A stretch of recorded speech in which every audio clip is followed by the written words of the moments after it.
Un enfant sur 4 grandit dans un foyer où il subit une forme de maltraitance psychologique. Pas de coups, pas de cris, juste des mots, des silences, des regards qui jugent. Et le plus souvent, un père. Un père qui détruit en disant aimer. Un père qui manipule sans lever la voix. Un père dont la prison n'a ni barreau ni cadenas, mais t'enferme pendant des années. Tu sais, le pire avec un père pervers narcissique, ce n'est pas ce qu'il fait. C'est ce que tu finis par croire. Que c'est de ta faute. Que tu n'en fais jamais assez. Que c'est normal d'avoir mal. Que c'est ça, aimer un père. Mais aujourd'hui, on va briser ce cycle. Ensemble, tu vas comprendre ce qui t'est arrivé. Tu vas mettre des mots sur ce que tu ressens. Et tu vas voir, étape par étape, comment reprendre ton pouvoir. Pas avec des phrases toutes faites. Avec la vérité. Des preuves. Des exemples réels. Et la sagesse de ceux qui, comme toi, ont survécu à l'invisible. Alors écoute bien. Si ce que je vais dire te parle même un peu, fais-moi un signe, like la vidéo, partage, écris merci en commentaire, ou abonne-toi. Ça change tout pour la suite. Selon l'Organisation mondiale de la santé, un enfant sur 4 est exposé à une forme de maltraitance psychologique parentale. En France, les études de l'INSERM indiquent que près de 16% des enfants vivent dans un environnement familial toxique, souvent invisible pour l'extérieur. Carl Jung disait, « Les enfants sont éduqués par ce que l'adulte est, et non par ses discours. » Cette phrase prend une autre dimension quand l'adulte en question manipule, détruit et contrôle sous couvert d'aimer.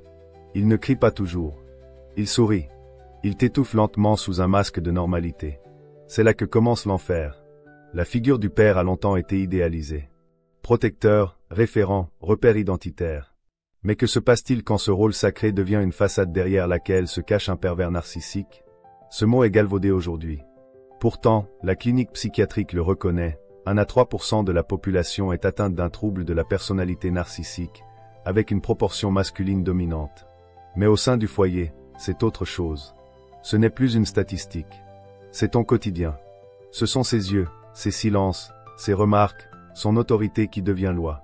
Et toi, tu grandis en croyant que c'est normal. Le philosophe stoïcien Épictète disait que ce qui nous trouble, ce ne sont pas les choses elles-mêmes, mais l'opinion que nous en avons. Et quand l'opinion d'un enfant se forme dans la terreur douce d'un père manipulateur, toute la perception de la réalité se tord. Tu n'as plus confiance en ton jugement. Tu doutes même de tes souvenirs. C'est ce que les psychiatres appellent la dissonance cognitive traumatique, un écart insupportable entre ce que tu ressens et ce qu'on te dit que tu dois ressentir. Dans les années 80, le docteur Roland Smith décrit le syndrome d'accommodation à la victimisation, le mécanisme par lequel un enfant s'adapte à l'abus pour survivre. Il se tait, se conforme, rationalise. Il croit que c'est lui le problème. Et c'est ainsi qu'un lien d'attachement toxique se crée, un lien fait de peur, de loyauté forcée et de besoin d'amour non comblé. Tu n'aimes pas ton père pour ce qu'il est, mais parce que ton cerveau, pour survivre, n'a pas eu d'autre choix que de l'aimer. Marc Aurèle écrivait dans ses pensées, « La souffrance vient non de l'événement, mais de notre résistance à cet événement. » Ce n'est pas une incitation à subir, mais une clé pour comprendre. Si tu es brisé à l'intérieur, ce n'est pas parce que tu es faible, mais parce qu'on t'a programmé à résister, à ta propre vérité. Le père pervers narcissique fonctionne comme un virus mental. Il t'empêche d'avoir accès à tes propres émotions. Il nie ton intuition. Il redéfinit la réalité à sa manière. Tu ne peux pas grandir dans la lumière quand on t'a appris que le noir, c'était confortable. Selon une étude menée par la docteure Christine Lawson, spécialiste des troubles de l'attachement, les enfants de parents manipulateurs développent 4 profils. Le caméléon, le sauveur, le fantôme ou le rebelle. Et si tu te reconnais dans le fait d'avoir trop besoin d'être utile, trop peur de déranger, ou une incapacité à exprimer tes besoins, c'est que tu portes peut-être encore les cicatrices invisibles d'un amour conditionnel. Et c'est précisément là que le piège devient presque parfait. Le père toxique ne t'insulte pas frontalement. Il te diminue avec bienveillance. Il dit c'est pour ton bien. Il te fait croire que sans lui, tu n'existerais pas. Il te rend dépendant de son approbation tout en te faisant comprendre que tu ne seras jamais assez bon. Il te forme, non pas à devenir toi-même, mais à devenir ce qui l'arrange, lui. Freud parlait du surmoi parental, cette voix intériorisée du parent qui continue de juger même en l'absence du parent réel. Si ton père te répétait que tu étais égoïste, ingrat, paresseux, même à l'âge adulte, tu risques d'entendre cette voix dès que tu essaies de prendre une décision pour toi. Et tu culpabilises. Tu t'auto-sabotes. Tu préfères échouer plutôt que de désobéir à cette voix invisible. La prison de l'emprise n'a pas de barreaux. Elle est faite d'attentes, de conditionnements, de culpabilité. Elle est invisible pour les autres. Parfois même pour toi. Mais tu la sens. Tu sens que quelque chose cloche. Que tu fais tout pour être un bon fils, mais que tu n'es jamais apaisé. Que tu n'arrives pas à respirer en présence de ton père, mais que tu te forces à sourire. Que tu as peur de ses silences autant que de ses colères. Et ce que tu ressens, ce n'est pas une faiblesse. C'est une alarme. C'est ton système nerveux qui t'envoie un signal de détresse. Les neurosciences parlent aujourd'hui du trauma relationnel chronique. Il ne s'agit pas d'un choc violent, mais d'un empoisonnement lent. Tu n'as peut-être pas été battu, mais ton esprit a été lentement colonisé. Ton identité s'est construite autour du regard de quelqu'un qui ne t'a jamais vu pour ce que tu es. Et aujourd'hui encore, tu continues peut-être de chercher dans ses yeux une reconnaissance qu'il ne te donnera jamais. Mais tu n'es pas seul. Des milliers de personnes vivent cela. Même des figures connues. L'actrice Drew Barrymore a raconté avoir dû couper les ponts avec ses parents pour se reconstruire. L'écrivain Jeanette Winterson a déclaré que le jour où elle a cessé d'espérer que sa mère adoptive l'aime vraiment a été le début de sa libération. Tu n'es pas fou. Tu n'inventes rien. Tu es simplement piégé dans une dynamique construite pour que tu doutes de toi. Et ce doute, ce flou, cette fatigue émotionnelle, c'est exactement ce que ton père veut. Parce que tant que tu doutes de toi, tu ne remettras pas en question son emprise. Mais une vérité simple peut tout faire basculer. Ce n'est pas de l'amour, si ça détruit ton âme. Carl Jung écrivait que les enfants ne sont pas seulement influencés par ce que dit un parent, mais bien plus profondément par ce qu'il ne dit pas. Et ce silence, dans les familles toxiques, n'est jamais vide. Il est chargé. Il est stratégique. Il devient une arme. Le père manipulateur n'a pas besoin de hurler pour te faire perdre pied. Il lui suffit de semer le doute. Un doute subtil, répétitif, qui vient coloniser ton esprit jusqu'à ce que tu ne saches plus ce qui est vrai ou faux, bon ou mauvais, réel ou imaginé. La manipulation psychologique repose sur une chose, le brouillage de tes repères internes. Le pervers narcissique excelle dans ce que les spécialistes appellent le gaslighting. Ce terme, issu d'une pièce de théâtre devenue film dans les années 40, décrit une méthode de manipulation où l'agresseur fait croire à sa victime qu'elle devient folle.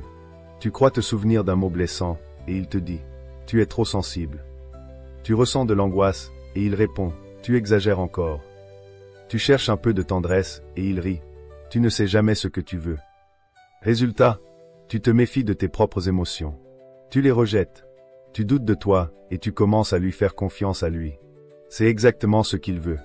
En psychologie, on parle ici de cognitive dissonance. Un état où deux pensées opposées coexistent en toi. Mon père m'aime et mon père me fait du mal. Ce conflit interne use ton énergie mentale. Tu passes des jours à ruminer, à t'excuser d'avoir mal pris une parole blessante, à chercher où tu as failli. Et plus tu doutes, plus tu t'éloignes de toi-même. Selon Judith Herman, psychiatre spécialiste du trauma, c'est l'élément central des violences psychologiques. Faire en sorte que la victime devienne incapable de faire confiance à son propre ressenti. Marc Aurèle, dans ses Pensées pour moi-même, rappelle que si quelque chose dépend de toi, alors il t'appartient d'en juger clairement. Mais dans une relation d'emprise, même ce droit-là t'a été volé. Le doute devient ton quotidien. Tu doutes de ta mémoire. Tu doutes de ton droit à la colère. Tu doutes de ton intuition. Et c'est ce brouillard mental qui permet à l'emprise de durer parfois des décennies. La science corrobore cette mécanique. Des études en neurosciences ont montré que les personnes soumises à une pression émotionnelle constante, surtout dans un cadre familial, développent une hyperactivité de l'amygdale, la zone du cerveau liée à la peur et au stress. Le cortex préfrontal, celui qui te permet de raisonner, de réfléchir avec clarté, devient alors de moins en moins actif. C'est pour cela que tu n'arrives plus à penser clairement quand il est dans la pièce. Ton cerveau passe en mode survie. Tu n'es plus capable de recul. Tu ne peux pas prendre de la distance quand la menace porte ton nom de famille. Tu n'es pas seul.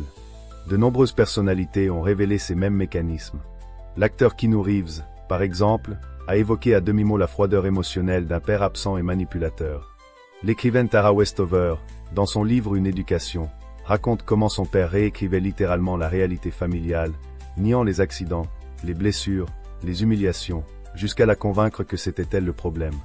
Et dans son autobiographie, André Agassi, champion de tennis, décrit un père autoritaire, obsédé par le contrôle, qui lui répétait sans cesse qu'il ne valait rien sans sa raquette. C'est ce doute identitaire, ce poison lent, qui crée des adultes brisés derrière des masques de réussite. Tu as peut-être appris à t'excuser pour des choses que tu n'as pas faites, à avoir peur de dire ce que tu penses, à valider les humeurs de ton père avant d'oser exprimer les tiennes. Tu anticipes, tu évites, tu minimises, et à force, tu te demandes, est-ce que ce n'est pas moi, le problème? Mais la vérité, c'est que toute l'architecture de ta pensée a été tordue. Non pas par hasard, mais par design. Le père manipulateur t'apprend à douter de tout sauf de lui. Freud disait que le surmoi, cette autorité intérieure héritée de nos parents, peut devenir tyrannique s'il est nourri par la peur et la contradiction. Tu ressens encore aujourd'hui ce besoin d'être validé par ce même homme qui t'a invalidé toute ta jeunesse. Parce qu'il t'a appris à chercher la paix, dans le lieu même où tu as été brisé. Mais il y a une chose que même le plus habile des manipulateurs ne peut effacer, ton droit fondamental à retrouver ta clarté. Chaque fois que tu questionnes cette emprise, chaque fois que tu nommes ce que tu ressens, tu reprends un morceau de ton territoire intérieur. Tu n'es pas fou de douter. Mais ce doute n'est pas à toi. Il t'a été transmis. Et tu peux, pas à pas, le renvoyer à l'expéditeur. La philosophie stoïcienne ne nie pas la douleur. Elle la regarde en face. Sénèque écrivait, « Ce n'est pas parce que les choses sont difficiles que nous n'osons pas, c'est parce que nous n'osons pas qu'elles sont difficiles. » Le doute que ton père t'a injecté n'est pas une fatalité. C'est une blessure. Et toute blessure peut devenir connaissance, si on ose la regarder en face. Pourquoi est-ce que tu culpabilises encore, alors que tu sais qu'il t'a détruit? Pourquoi une part de toi continue de chercher à comprendre, à lui pardonner, voire à espérer un jour qu'il change? Même quand tu es adulte, même quand tu prends conscience de la manipulation, une chose ne te quitte pas, cette culpabilité sourde, lourde, enracinée. Freud parlait du complexe d'Édipe inversé, ce moment où l'enfant, au lieu de se détacher naturellement de la figure parentale, en devient le garant émotionnel. Et plus cette figure a été toxique, plus le lien devient chargé de contradictions. La culpabilité n'est pas une émotion logique. C'est un programme émotionnel primitif. D'après le psychiatre Boris Cyrulnik, le lien d'attachement est plus fort que l'instinct de survie. Un enfant préfère croire qu'il est mauvais plutôt que de croire que le parent ne l'aime pas. Parce que si le parent est mauvais, alors l'univers n'a plus de sens. Alors l'enfant se dit, c'est moi le problème. C'est moi qui n'ai pas été assez aimable. Je dois faire plus. Et ce discours, tu le portes peut-être encore en toi, sans t'en rendre compte. La loi du lien de sang, c'est ce code invisible, social et biologique, qui fait croire que la famille est sacrée, peu importe ce qu'elle fait.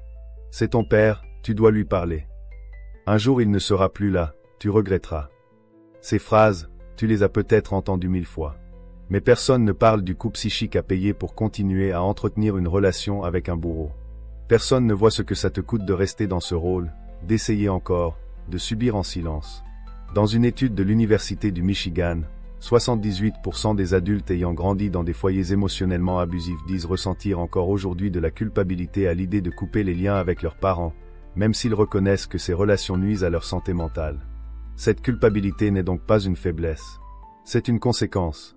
Une preuve que tu as grandi dans un système où l'amour était conditionnel, confus, et parfois humiliant. Le stoïcien Épictète rappelle que nous ne sommes pas responsables de ce que nous avons reçu, mais que nous le devenons dès lors que nous décidons de ne plus rester esclaves de cette transmission. C'est là que commence la libération. Ce n'est pas une trahison de reconnaître la toxicité d'un parent. C'est une fidélité à ta propre vérité. La culpabilité se nourrit d'un piège très subtil, l'empathie à sens unique. Tu ressens sa souffrance à lui. Tu compatis à sa solitude. Tu expliques ses comportements par son passé, ses blessures, ses frustrations. Et toi, qui compatis à ton enfant intérieur, à tes nuits sans sommeil, à ton silence intérieur devenu automatique. La réalité, c'est que dans une relation saine, l'amour ne devrait jamais dépendre du sacrifice de ta santé mentale. Carl Rogers, l'un des pères de la psychologie humaniste, parlait de l'incongruence entre ce que tu ressens et ce que tu crois devoir ressentir. Tu crois que tu dois l'aimer, mais tu ressens du rejet. Tu crois que tu dois lui parler, mais tu ressens de la peur. Tu crois que tu dois le pardonner, mais ton corps, lui, se ferme dès qu'il approche. Cette dissonance entre l'émotion réelle et la norme familiale t'enferme dans un labyrinthe où chaque sortie semble trahir une règle sacrée.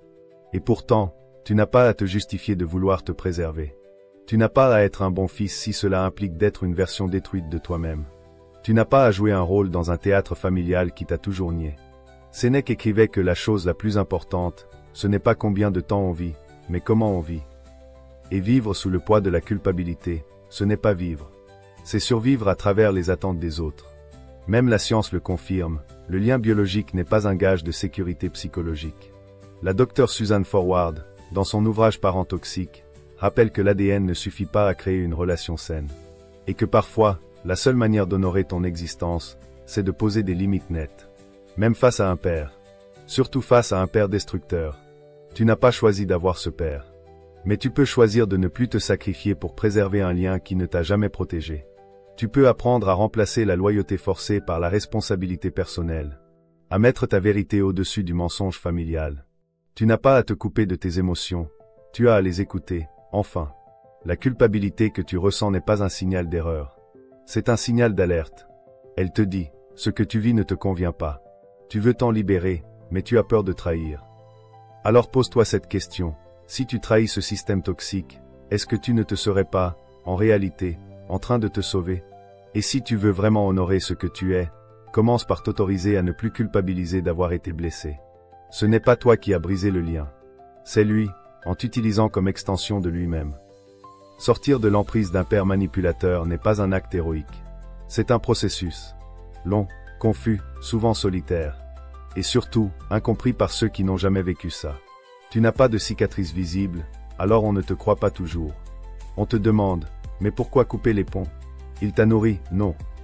Ce que les autres ne voient pas, c'est que tu as payé ce nourrissage par des années de dévalorisation, de silence, d'angoisse diffuse, de nuit à te demander si tu es normal. Les études montrent qu'il faut en moyenne cette tentative de rupture avant de sortir réellement d'un lien toxique familial. Et chez les hommes, c'est encore plus long, car la pression sociale pousse à tenir bon, à rester loyal, à être fort. Mais la véritable force, c'est celle qui te permet un jour de dire « assez ». La psychiatre Marie-France Irigoyen, pionnière de la recherche sur le harcèlement moral, affirme que le fait de nommer ce que tu vis est la première étape de la sortie d'emprise. Tant que tu minimises, tu restes dedans. Dès que tu nommes, tu ouvres une brèche. Il ne s'agit pas de confrontation directe. Ce n'est pas un duel où tu gagnes à la fin. Le père pervers narcissique est un maître de la distorsion. Il ne reconnaîtra jamais ses actes. Il te renverra tout, te fera passer pour l'agresseur. Les témoignages de survivants concordent, la peine n'est jamais venue d'un face-à-face. Elle est venue du choix radical de se détourner, de cesser d'attendre, de se reconstruire ailleurs. Les neurosciences confirment aujourd'hui l'importance de l'environnement sécure dans la guérison. Ton cerveau a besoin de silence, de stabilité, de non-jugement pour se réparer. Pas d'excuse de ton père, pas d'explication. Juste un espace où ton système nerveux peut enfin sortir de l'hypervigilance. Tu n'as pas à lui faire comprendre. Tu as à te comprendre toi. Et ça, des milliers l'ont fait. Oprah Winfrey a longtemps raconté comment elle s'est construite malgré les violences émotionnelles de ses proches. Elle a guéri non pas par la confrontation, mais en créant une nouvelle structure mentale autour de ses valeurs, de ses limites, de ses ressources. Edith Eger, survivante de l'enfer d'Auschwitz, devenue psychologue, le répète dans The Choice. Tu ne choisis pas ce qu'on t'a fait. Mais tu peux choisir ce que tu fais de ce qu'on t'a fait. C'est ça, sortir de l'emprise. Tu te demandes peut-être par où commencer. Il n'y a pas de recette unique, mais il y a des leviers puissants. Le premier, c'est l'éducation émotionnelle. Comprendre ce qui t'arrive, dans ton corps, dans ton cerveau. Les thérapies basées sur les traumas, comme l'EMDR ou la thérapie somatique, ont montré des résultats remarquables dans la reconstruction des victimes d'emprise familiale. Le second levier, c'est le récit. Écrire, parler, témoigner. Ce que tu gardes en toi te dévore. Ce que tu exprimes commence à perdre son pouvoir. Le troisième levier, c'est la communauté. Tu ne guériras pas en restant seul. Ce n'est pas de la faiblesse de demander de l'aide. C'est du courage. Et tu n'as pas besoin de dizaines de personnes. Une seule qui te croit, qui ne te juge pas, peut suffire à changer ta trajectoire. Tu peux aussi lire, beaucoup. T'inspirer de ceux qui ont vécu ce que tu vis. Découvrir que tu n'es pas un cas isolé. Que ton histoire, aussi complexe soit-elle, résonne dans des milliers d'autres. Il y a aussi un travail intérieur que les stoïciens appellent la reconquête du jugement. Marc Aurèle disait, « Tu as pouvoir sur ton esprit, pas sur les événements. Réalise cela, et tu trouveras la force. Tant que tu continues à voir ton père à travers l'enfant que tu étais, tu restes vulnérable. Mais dès que tu le regardes depuis ton adulte conscient, informé, enraciné dans ses valeurs, alors il perd son masque. Tu n'as plus besoin de sa validation. Tu t'en détaches non pas par haine, mais par lucidité. Sortir de l'emprise ne veut pas dire oublier, ni pardonner. Cela veut dire reprendre possession de ton espace intérieur. Cela veut dire arrêter de réagir à ses absences ou à ses remarques. Cela veut dire que tu existes en dehors de lui. Que tu n'es pas défini par sa voix, ni par ses silences, ni par sa colère. Et oui, parfois, tu y arriveras par petites touches. En osant dire non. En n'appelant pas à Noël. En ne répondant plus à ce message qui culpabilise. Chaque geste de distance devient un acte de souveraineté. Tu ne t'éloignes pas par vengeance. Tu t'éloignes parce que tu choisis la clarté. Ce que font les survivants, ce n'est pas se battre. C'est se libérer, en reprenant la responsabilité de leur histoire. Pas pour accuser, pour respirer à nouveau. Et dans ce souffle nouveau, il y a la promesse d'une vie différente.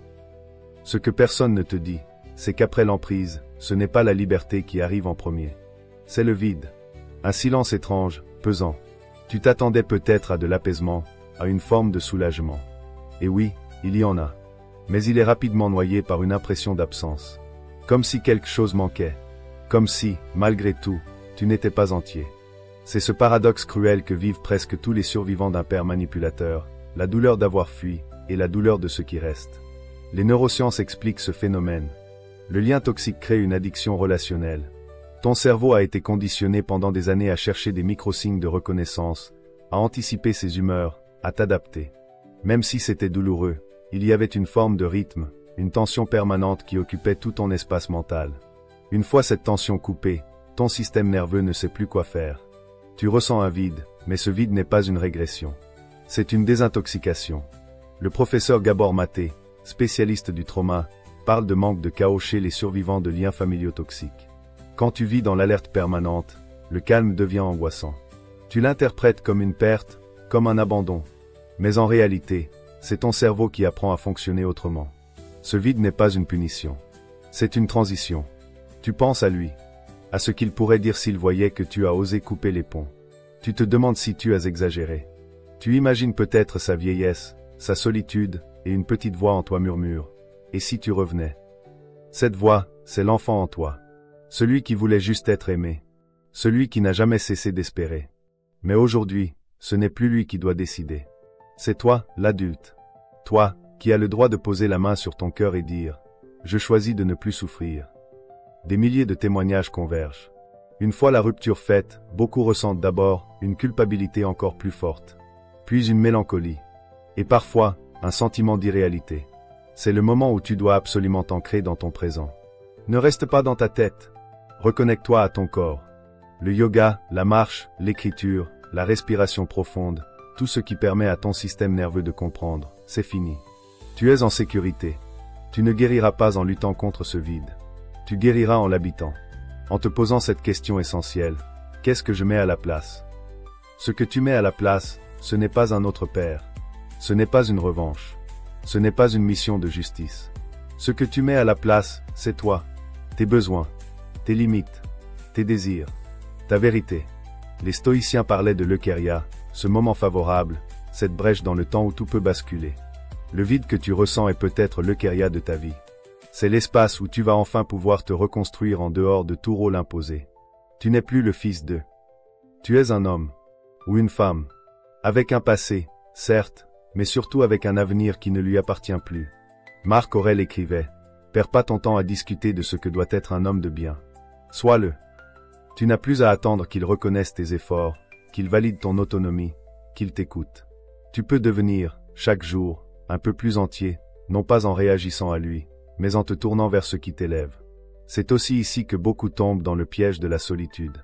On pense que couper les liens familiaux, c'est devenir seul. Mais la solitude que tu choisis est un acte de création. Elle précède les nouvelles connexions. Les vraies. Celles où tu n'as pas besoin de jouer un rôle. Où tu n'es pas réduit à ce que tu as vécu, mais accueilli pour ce que tu es. Tu peux transformer ce vide en espace sacré. C'est dans ce silence que tu vas entendre, pour la première fois, ta propre voix. Et peut-être qu'au début elle tremblera. Peut-être qu'elle dira peu de choses. Mais elle sera tienne. Et c'est de cette voix que naîtra ta nouvelle vie. Il n'y aura pas de fanfare. Pas de reconnaissance publique. Juste une paix discrète. Une respiration plus profonde. Un regard plus clair. Et peut-être qu'un jour, sans prévenir, tu te surprendras à sourire sans raison. Tu réaliseras que ce que tu croyais être un manque était en réalité un dégagement. Tu n'as rien perdu. Tu t'es retrouvé. Tu ne t'en rends pas compte encore. Mais si tu as traversé cette relation avec un père manipulateur, tu possèdes quelque chose que peu de gens ont, une lucidité que rien ne peut enlever. Tu as connu le masque. Tu as vu les mots qui blessent cachés derrière des sourires. Tu as appris à détecter les mensonges subtils, à lire les silences, à survivre dans l'ombre. Et maintenant que tu n'y es plus, tu peux transformer tout ça. Non pas en revanche, mais en puissance. Viktor Frankl, survivant des camps de concentration, écrivait « Quand nous ne pouvons plus changer une situation, nous sommes mis au défi de nous changer nous-mêmes. Tu ne changeras jamais ton père, mais tu peux changer la signification que tu donnes à ce que tu as vécu. Et dans cette bascule, il y a une énergie immense. Car ce que tu as enduré, tu peux l'utiliser. Tu peux en faire une source de discernement, d'intuition, d'intensité, de clarté. Les survivants ont une capacité à percevoir ce que les autres ignorent. C'est une forme d'hypersensibilité, mais maîtrisée, consciente, profonde. Dans les neurosciences, on appelle ça la croissance post-traumatique. Contrairement à ce qu'on croit, le trauma ne détruit pas toujours. Il peut aussi élargir. Forger une stabilité interne qui ne repose plus sur les autres. Tu n'attends plus qu'on te donne la permission d'exister. Tu n'as plus besoin de convaincre.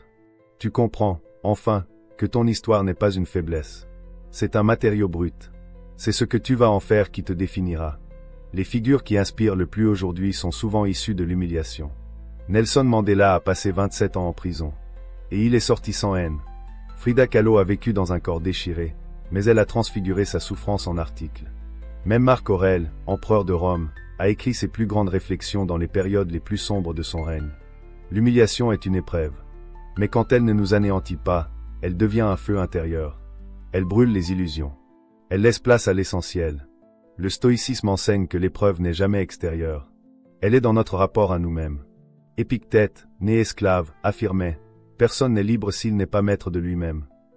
Et tu peux, à présent, devenir maître. Non pas en dominant, mais en ne laissant plus personne définir ta valeur. Tu as déjà été piétiné, invisibilisé, rabaissé. Tu n'as plus besoin de prouver quoi que ce soit. Tu peux simplement incarner.